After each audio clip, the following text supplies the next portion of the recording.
Həzrəti Mevla'l Muvahhidin, Əmirül Möminin əleyhissalam buyurur ki, eşitdim Allah Rəsuli. Bax bu Qurban Bayramı günündə xutbə elədi. Belə buyurdu. Bu gün Səc və Əcc günüdür. Səc nə deməkdir? Səc qurbanlıq heyvanın qanına deyərlər ki, yerə tökülür. Əgər qurbanlıq edən insanın niyyəti sadiq olsa, deyir bu heyvanın ilk damla qanı iki yerə tökülür, həmin o insanın günahlarının kəffarəsidir.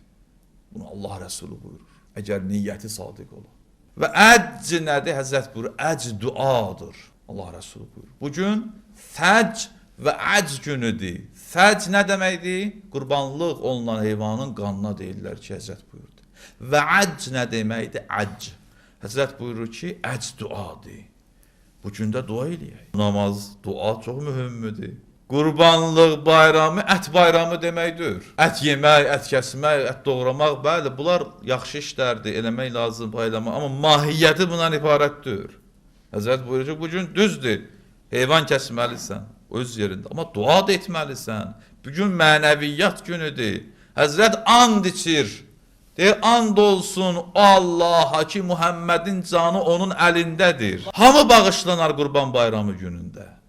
Məgər o adam ki, kəbirə günahları edir, böyük günahlar edir və ona israr edir.